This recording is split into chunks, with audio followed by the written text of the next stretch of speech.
So, yeah, guys, we're here today to talk to you a little bit about the topic of recruitment unbound and this idea of resiliency in a TA function for today and tomorrow. We're very happy to be doing a live session here at, IHR's first virtual exhibition. My name is Duncan Miller, and I bring with me today a bit of experience around marketing and technology, but also a bit of passion around talent acquisition, having worked with technologies and customers around this topic in recent years. I'm proud to be representing Platinum Partner Cornerstone here, but the real value today will be tapping into some of the guest speakers that we have on this session. And I have the pleasure of being joined by two gentlemen that some of you may know, and many of you may know or have collaborated with. The first gentleman is a client of ours and someone I've had the pleasure to get to know in the last couple of years, Douglas Sherlaw, the Chief Digital Officer here at COSLA, which is the Convention of Scottish Local Authorities. And he's worked for a good few years now on significant projects that have saved the councils in Scotland significant money around their recruitment spend, as well as more recently looking at how they can transition and introduce video into their processes to enable hiring managers. So welcome, Douglas. Thank you for joining. I take it no sleeper train from Edinburgh this time around. No, quite thankfully, actually, yeah. It's a big win for me. Yeah, I know you've made that long journey for us a couple of times, so I'm glad that you can take this one from the comfort of your own home. And the second gentleman, another chap that I've had the pleasure of working with in the recent past, and as noted before, has got a wealth of interesting people on his now 40,000 listener strong Recruiting Future podcast. And someone who's hopefully got some good insight into the talent acquisition hot topics that we're all thinking about is Matt Alder. So morning, Matt, how are you today? I'm very good, thank you. I'm also coming to you from Scotland, so there's a very Scottish theme to this presentation, and again in the comfort of my own home. Very good, and I'm very pleased. So great to have you both on. Let's get started with a little context setting for the next few minutes before we dive into a more detailed discussion. As mentioned, the chat box is open, so please leave questions, and we'll be asking you as a group some questions throughout to get your opinion on certain topics. So as we entitled the session about resilience, I thought we'd just dig into this idea very, very quickly. And I've taken the time in recent weeks to look at some of the different interpretations from the scientific to the ecological, or even resilience as a personal attribute. And as I've dug through these, I think there's probably three areas that make up this idea of resilience. The first is, the changing of the status quo. So, and impacting a person, a thing, an ecosystem, or a group of people. And then the next step is, almost how does that group of people or person adapt to accommodating that change? And the final part to really demonstrate the resilience piece is, on that adapting, how have they been able to recover to either a position of regaining the status quo of where they were before, or even to have landed in some other new positive outcome? And one thing, we can all talk about is that the status quo has most definitely changed in 2020. We go into a breadth of change for everybody that's touched every part of our lives. But I think I probably prefer to talk about this just in the context of talent acquisition and to see some of the trends that this change has had on us at a customer level. So here at Cornerstone, we have a data mart that tracks the level of activity across our talent acquisition platform. The data, thankfully, is anonymized and normalized to protect customer privacy, but we can see how the landscape is changing for our recruitment community based on how they're using the platform. And the first thing that we see is that the number of applications on the platform is rising as we see an influx of people into the market. The second part to this is that the number of open positions is low. And that we see no significant movement either way in decreasing or increasing in the recent months.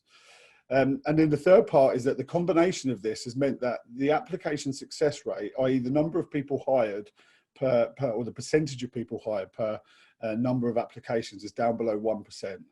And you can see that that's dropped quite a lot in the recent, over the last 18 months or so. And that also takes into account all of our customers where, you know, they're seeing significant upturns. I can think of one food retailing customer that added and filled an extra 15,000 positions within the first couple of months after lockdown. And so it tells a tale of scarcity of roles and an increase in like volume market wide.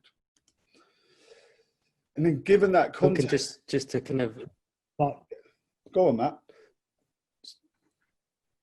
No, it's me, it's Douglas. No, I just wanted to back that up as well. Those figures are kind of quite clear in the sense that the first 2 or 3 months of this year, we actually saw maybe 9 to 12 applications for every position out there. But since we've come out of lockdown in May, we've actually gone up to about 13 or 14 applications per positions, which, you know, significantly more in the first 3 months, but also greater than the average of last year in total.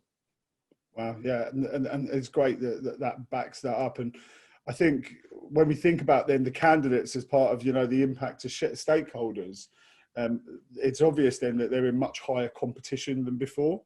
And obviously this competition adds a little level of uneasiness. And it can also add to a level of sensitivity in terms of the responsiveness of organisations to them. I mean, you know, applying for a job once and not hearing back is fine, but applying for 50 or 60, and I'm sure that becomes incredibly disheartening. And then Matt, I think you talked to me about this previously around the fact that a lot of these guys are not expecting to be in this position or to be candidates again. Yeah, I mean, it's a incredibly difficult time for lots of people, and there are people, you know, particularly senior job seekers who may not, you know, who certainly wouldn't have predicted that they'd be in this position, and you know, may not have had to look for a job for quite some time. And obviously the way that people look for a job has changed. And you know, I've got quite a few sort of friends and family members who are in this position. And I think it's something that we'll probably talk about a little bit later. But what it's done is it's magnified some of the issues that we've had for a long time with candidate experience and how that works. And you know, it's not necessarily just people not hearing back, it's people committing to quite in-depth recruiting processes and then not hearing back or not getting perhaps the credit they deserve for the amount of time that they've put into their application or the process. So it's really magnifying a lot of issues that we've had for some time. Yeah, and I think that's not just restricted to candidates. Employees are certainly feeling some of that heat, either uncertainty around their roles, being asked to leave the business permanently as part of redundancy, temporarily as part of furlough programs, or even in some cases being asked to retrain as the business responds to its new reality. So I think it's equally important that organisations try to retain the same high standards that they strive for in external hiring as they either move people around the organisation or deal with this additional volume. And then as we shift onto then the business side of things, I mean, hiring managers are also potentially struggling with these volume of applications they're receiving, even though the number of roles that they've had may not have changed or increased. Getting to the quality can be the most difficult part, I would say. And in many cases, hiring managers don't have the necessary skills. Douglas, I mean, you've just taken a project for hiring managers. Did you see that as a skill challenge for them, or just to try and help them do things better, faster, more efficiently? Well, I think there's two things here. I think skills is one thing, but we all adopt skills based on our experience of multiple platforms, whether that be Skype, Zoom, Teams, all these things that we've had to get a grip of quite quickly. And it's more part of, can we use those within the recruitment process, or do they not fit within the recruitment process? And I think initially what we found was, you know, at the start of lockdown, we had considerable challenges in the sense we've got all these people who are currently in the process of being hired, or not even being hired, or being in the process of potentially coming to an interview. But how do they come to an interview? We can't interview them face to face like we did in the old days. They would come along to an office and, you know, they would sit outside an office for 30 minutes and wait and be called in. do we use those platforms, or do we use something that is currently embedded within an existing platform? And that's what we chose to do, and used asynchronous video interviewing techniques, not simply just through the process of the application itself, but at the interview stage. And really, that was a big help to hiring managers, because if you consider you want to interview 5 or 6 people and you're having to use Skype or Zoom, you're going to have to get in touch with those individuals, and copy links and, send them information, etc. Whereas if you can do it through your existing talent management system, it makes it a lot easier to bring together. Yeah, and that's really, really interesting. And it also, anything you can do to speed up the process, because even for the recruiters and the HR parts of the business, the reality is they're having to say no more. And so making that process transparent and meaningful, whether the candidate is successful or not, is incredibly important. And also, we probably recognise that some of the TA teams are either understaffed through reductions or furlough programs, or even being asked to kind of put their shift and focus into other areas of HR. And so as we shift forward then, I mean, we think, looking at this, speaking to people and customers, that organisations are faced with 3 major challenges impacting TA, but also the business overall. The first, we see that, most organisations are having to deal with increased volume for any number of roles, and that actually finding the quality within that volume is a big challenge. The second we see is, the nervousness of recent months has put all businesses under the microscope, and particularly in the areas where they're dealing with people, and more being held accountable for their actions with staff and candidates and employees. And this eternal challenge of trying to offer, a transparent and personalised candidate experience becomes almost insurmountable with that level of volume. And I know, Matt, you were telling me about a story of a recruiter putting a public post on LinkedIn, apologising for the fact that they couldn't respond to 600 applications for a job where they normally get 5. Yeah, absolutely. Yeah, that was on LinkedIn earlier in the week, and I think the volume thing is a huge problem, and I think the other issue that employers are having. Just to back up a bit, so I since lockdown started, I've done 60 interviews with heads of talent acquisition about the challenges that they're facing. So this is where my sort of insight is coming from. And I think, one of the big issues is that for many companies, there's a massive increase in volume, which throws up all the problems that we've talked about. But at the same time, they're still trying to recruit some very, very hard to find skills, in an environment where people who do have employment and do have those skills are maybe less likely to want to leave. So, it's a real problem in terms of that volume, but also, in terms of recruiting into those hard to find candidate areas, basically. Yeah, and that ties really nicely into the other challenge that we think that's coming. And as you acknowledge, that hard to find skills are probably still quite hard to find. And it takes, company-wide processes to understand and detect the skills required, and to understand how they can facilitate, the buy-borrow part of a conjoined skills strategy. So that kind of, coupled with an uncertain and still changing macro environment, and also then the micro kind of factors that impact every different business differently, depending on where they're operating regionally, what roles they're looking for, what verticals they're in, means that, organizations are under the cost to try and drive, to find a way to adapt and to drive some positive outcomes. So the question we're asking ourselves is, how can TA functions, but also organizations, kind of embrace the challenges and changes and build the resilience that they need to not only adapt and bounce back, but to regain that kind of positive momentum and thrive?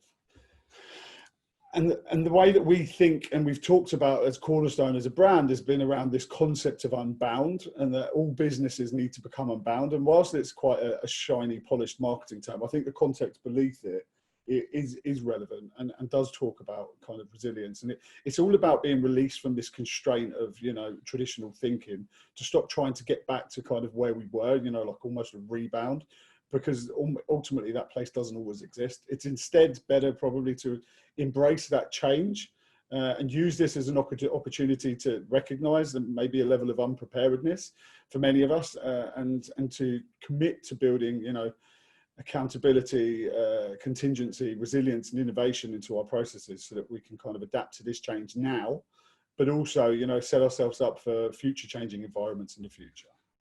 And as we look then towards this TA element to this and how we can build these pillars in, we talk to, as I said, partners and customers and the market about becoming unbound in talent acquisition. And that means, we think, focusing your energy into the following areas. The first being agility. So building an ecosystem that is scalable, transparent and efficient.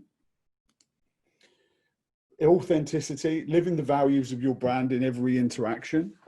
Skills, understanding the skills in your organization, the ones they need, and have a clear plan on how you're going to get them.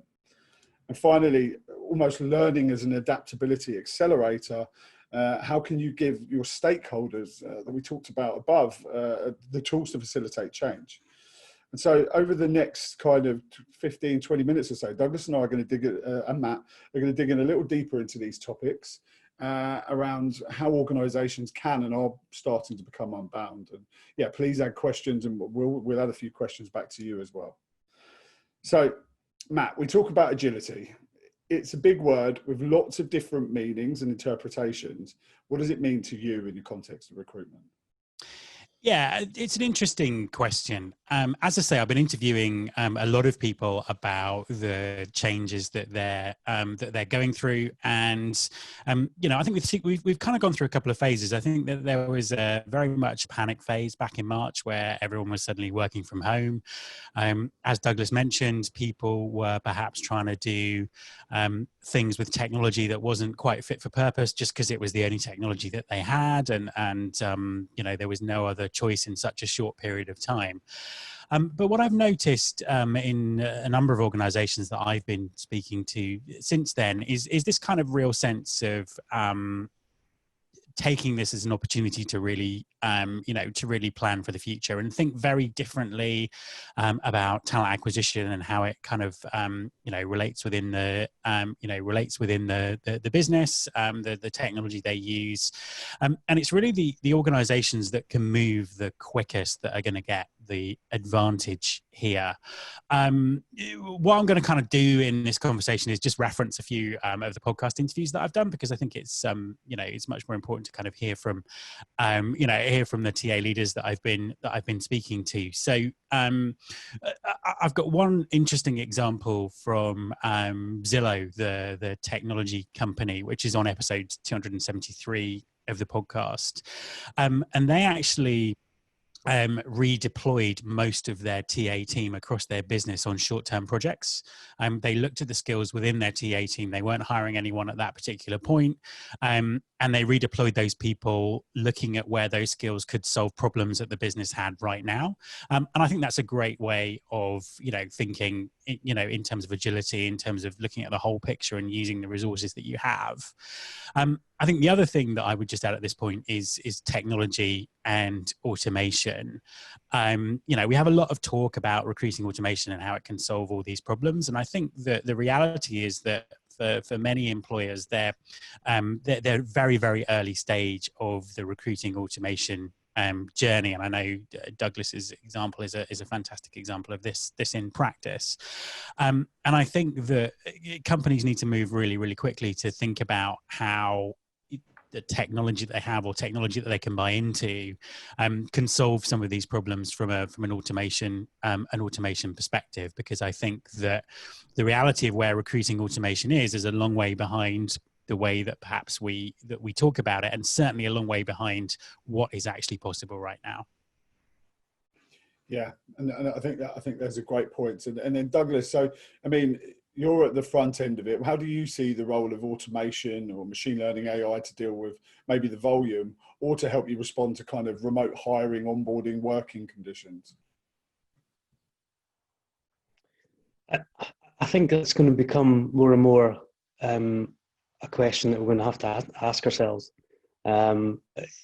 It's difficult at the moment in the sense that you're just picking up small pieces of information from questions that you ask candidates, and you're also using experience and skills and picking things out of there. But it's the contextualization of those elements, that metadata effectively is picked up through your these applications that need to be brought together through the likes of artificial intelligence and machine learning. So machine learning can suggest the right people, but you're still going to have that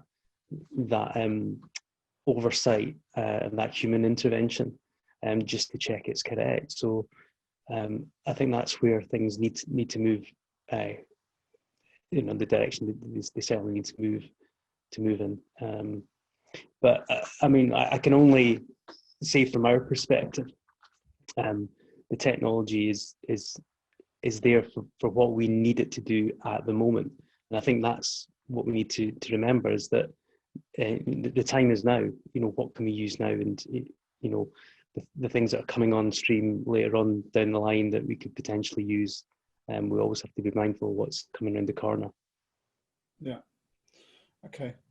Yeah, I mean, I think agility is incredibly important as organizations try to manage the different circumstances. So we talked in the previous slide about the micro conditions, and yeah, technology can help you when it comes to the volume at scale in some more operational areas of your business. But yeah, like you said, you're still going to find very hard to find skills. It needs a certain level of human interaction and relationship. But it's, I suppose, taking the pressure off where you can and understanding what role technology can play in that agility piece. As we just move forward then, we talk also about this idea of an organization's authenticity and brands being under the microscope right now. I mean, why do you think a brand's authenticity is so important at the moment, Matt? I would point you to an interview I did with the global head of TA for United Airlines, episode 290, and she really talks about the way that companies, as you mentioned, the way that companies are treating their employees, but also the way that they're dealing with people who are applying, and the kind of perception of the brand. It is critical right now, because what happens right now will affect the way people see that brand for years to come.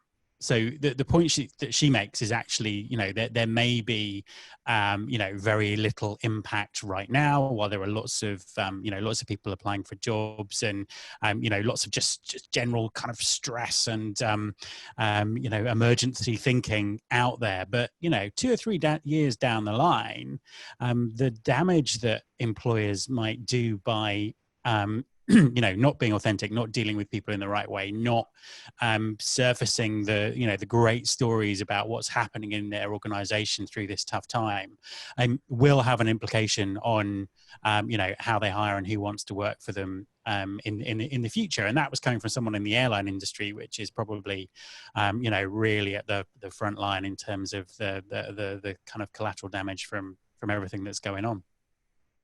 Yeah, and I mean, yeah, I think it's important. Yeah, go on, of course, Douglas. Yeah, sorry, just to pick up on Matt's point there. I mean, the authenticity is something that we've been struggling to kind of change the way that the public sector is seen. Back in 2008, when we launched My Job Scotland, it was very much a, if you've not heard from us within 6 weeks, assume you've not got the job, and that's never a great experience. So what we've been trying to do through the period is have better communications. Now, better communications was traditionally response and let people know where they are in the process. But with video, it does allow us to get to the nub of the shortlist quicker. So, for example, just in the 250 odd jobs that we put video on, we had about 5,000 applications. And out of those 5,000 applications, they range from home carers to accountants, teachers, solicitors. So those are the types of jobs that we're talking about here. But for a traditional home carer, it used to be about 74 days to offer. and 119 days to hire. But with the video, what we've seen is that we've managed to reduce that from 74 days to 15 days to offer, and 44 days to hire. So you're talking about, that ability to keep in touch with your candidates tenuously and give them a good experience. So the candidate experience doesn't necessarily just always start at the start of the application process, but it's the whole communication piece right the way through. Can I just make an extra point on that, because I think that's a great example, and I think one of the things that we've really got to think about is effectively talent acquisition has been pushed through a forced, accelerated digital transformation. So, all organizations are doing more things digitally and remotely than they probably ever thought they would. And I think the key to this is actually not just not trying to replicate what you did online and what you did before, but actually making processes better to get better outcomes for clients and hiring managers and recruiters and employees. And I think that, cutting down that time to hire and giving people a more interactive experience is a great example. Another example I heard recently is from CarNext, which is a kind of a e-commerce company in the Netherlands, and they're experimenting with this extreme level of authenticity during their recruitment process. So as well as assessing candidates through this sort of remote digital process, they're also making the hiring managers take assessments, and they're sharing the hiring managers' assessment details with the candidates, so the candidates can make a decision about whether they want to work for the hiring manager. And I just think that's kind of amazing, and it's because they're trying to they think about, well, the candidate and the hiring manager can't meet each other, they can't meet face to face. How do we how do we kind of solve that? But actually, how do we make it better by giving them a real sense of what this person, this company, this team is like to work for? So that's a really interesting example of that in practice. Yeah, and I think that's incredibly interesting. And what both of your examples that you gave there show is that, like, these pillars that we're talking about are not in isolation. They definitely overlap, and they're areas to focus on. The automation of the recruiting process is driving better agility for My Job Scotland, but it's also providing all the soft benefits that we understand of getting a sense of people much better than just from a CV. And one of the questions I was going to ask is around how do you surface those internal success stories? But I guess your example there as well is giving somebody an authentic view of what it might be like to work for that manager. And I think that's really, really interesting. So as we move forward, though, and we think about then this skills element that we talked a little bit more about at the beginning, I was interested to understand if we're seeing a bit of a transition from hiring for experience to hiring for skills. And that's mainly because some of the skills that are being asked for, there isn't any experience for yet. But, how can organizations acknowledge that they need certain skills and move forward with their thinking from hiring for experience rather than skills? Any thoughts on that, Matt or Douglas? Yeah, I'll go first. I don't mind. I think it's a really interesting area, and I was reading some research on this from Gartner last week. Really backing up what you just said, and the thing that they're identifying is the skills that companies need. The critical skills that companies need to sort of drive their objectives just keep changing. They might not exist. Companies' objectives are changing, their missions are changing. Everything is very, very fluid and happening very, very quickly. So they've kind of really identified that there's a decoupling of critical skills from critical roles.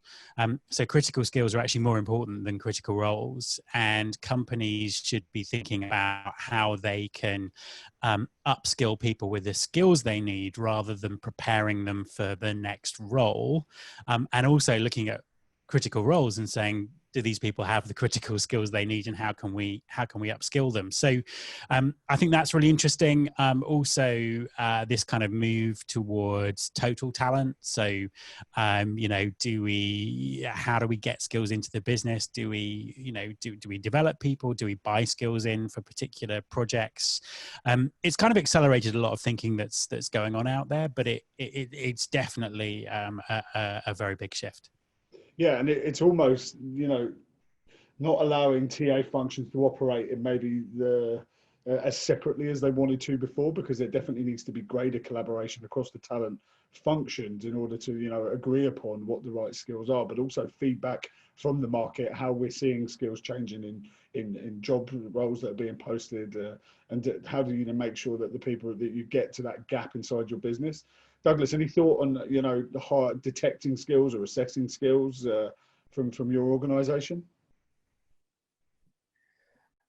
I think, well, it's interesting that, you know, we've come from a point where, you know, people have been largely based in an office and now working at home. And I was reading something in the last week that the companies who will come out of this the best are the ones that are engaging with their staff and actually taking them through other learning capacities and other skills. And, you know, digital skills is one of those areas where people only know from what they've experienced up until now, but there's a whole heap of stuff. I mean, I think we're talking about 20% of the industry in Scotland is digital jobs. So, you know, that's just going to grow. And really it's how do we take our staff that we have at the moment and take them through a process of delivering better digital skills to them. Yeah, and that's great. And you touched on a point there about learning and how can that help in TA stakeholders adapt and thrive. And I mean, let me maybe take the lead here, guys, but because my role obviously at Cornerstone lets me see more of the talent cycle. And for me, learning is often seen as, or sometimes seen as, a separate discussion to recruiting, particularly here in the UK, where I've seen learning and TA functions very well carved out from HR and very best in class. Please add comments and questions if you disagree, but we can see evidence though that learning is playing a great part as an adaptability accelerator as you look to build resilience, and the organisations that have an open growth mindset will be the first to adapt and grow. I mean, I see opportunities for learning to be introduced into the TA process across all of the stakeholder communities. If I think about recruiters, I think about, you know, how can they do training around removing unconscious bias from their hiring. I see opportunities for hiring managers, especially with volume, to learn best practice for interviews or how to make sure that they collaborate effectively as part of a hiring team. And the really interesting piece, and I'm not sure it's quite there yet, but is how do you potentially present and surface learning opportunities for candidates?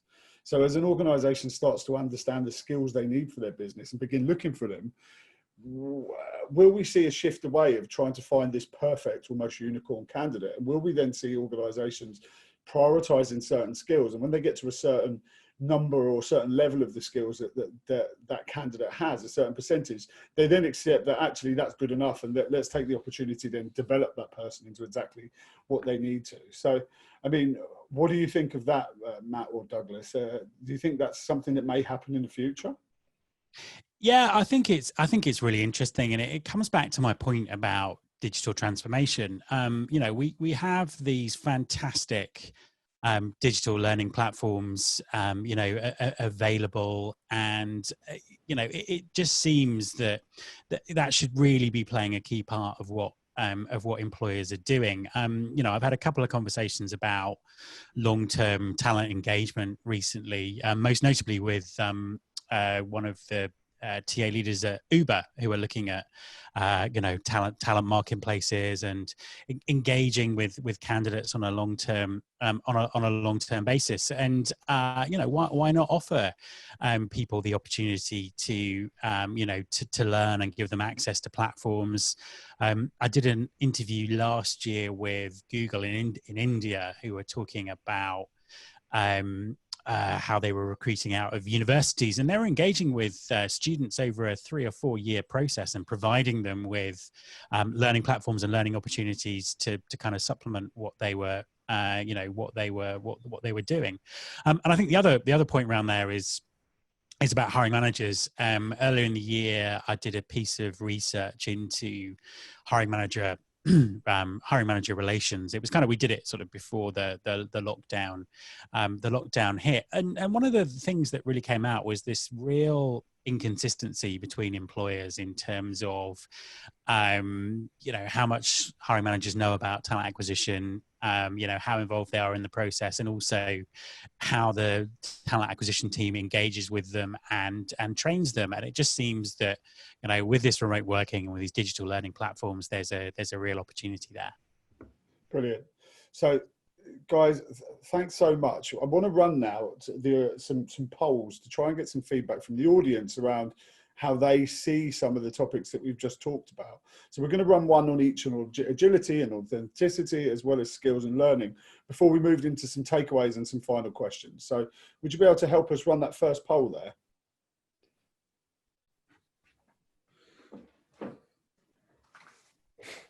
That should be up now for the attendees, possibly not for the panelists. I can see it. Okay, cool. Yeah. It tells me I can't vote. No, you're not allowed. Oh, no, Nope. I can't vote as well. Right. Can't influence the questions. If you're desperate to vote, I can tick a little box for the next poll, guys. It's fine. It's like, If you feel that need to participate in the poll. I'm a marketer. I love sending and filling in surveys. That's what I just love ticking boxes. That's the thing. Right. Well, we've got 4 of these to get through, so I'm being mindful of time. Let's give each one 45 seconds in terms of vote. Not everybody will vote, I guess. So I think the results are in. They're not going to be hugely influenced unless everybody from the other half voted differently. So I'm going to end polling on that one for you, Duncan. Thanks. Can you see the results there? I can't, but How about now? they're coming now. Yeah. Yeah. So, I mean, while they're on the screen, Matt, Douglas, any comments? I mean, it's great to see that people aren't completely unprepared, but the pretty good response to it in general. Yeah, it's kind of it's a mixed picture, which is what I'd expect basically, because I think also the changing business environment has just hit different companies in different markets in different ways as well, and I think we need to recognize that. Should we go on to the next one then? Yeah.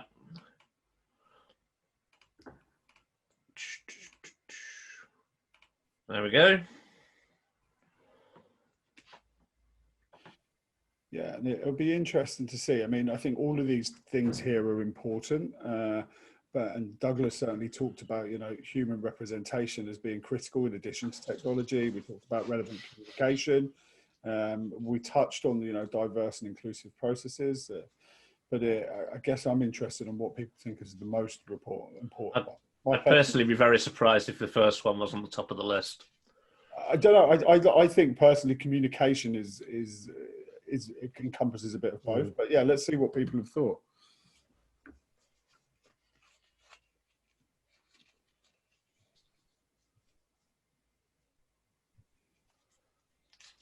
There's always a natural leaning, isn't there, towards things that are written down or too heavily edited or polished or pre-recorded to feel that it can feel a little bit corporate. But if human representation comes across in a true way, maybe it feels a little bit rusty, and if it's got some edges that need smoothing off, then that always feels, I personally, much more authentic than the kind of polished stuff does that comes out. We happy to end that one? Yeah, let's end that. And I think we might run out of time now on the last couple. But yeah, human representation, you called it right. Relevant communication, I think, is also important. But it's interesting that we spend a lot of time talking about, bringing visual branding, consistency, and the marketer in me makes me think it's really important. But actually, most of our professionals here see it as very little value. So definitely some food for thought. So go on. Duncan, it will matter, but it might be something that's not terribly important. I mean, it might just be at the back of people's heads that's fine. You recognise, and that's probably enough. And it's still relevant. It might not be forefront. Yeah. We've got time for one last more, Duncan. So we can either go with the skills one, we can go with the stakeholder one. So I think let's park the other polls. Let's finish off with our takeaways and maybe see if there's any time for a question or two. The conversation obviously got flowing and we've run pretty long. So, I mean, the key takeaways as we see it, utilize technology to support flexible processes and flexible, scalable hiring practices and meet your organization's needs. Practice empathy as a business through your brand and understand the journey of your stakeholders, both for your internal employees, but also the external people that you work with. Understand your organization's skills story and strategy, and how can you support your business when it comes to, buying, borrowing talent. And then finally, how can you utilize learning to facilitate that change for both internal and external stakeholders? A quick one, and I think we can go over to some questions, but yeah, just on screen who we are now as Cornerstone, the large presence of talent acquisition customers in the region, a talent acquisition platform that we think can meet any complex or simplified recruitment need. And ultimately, we're trying to pioneer as well this connection of skills and learning into the TA sphere.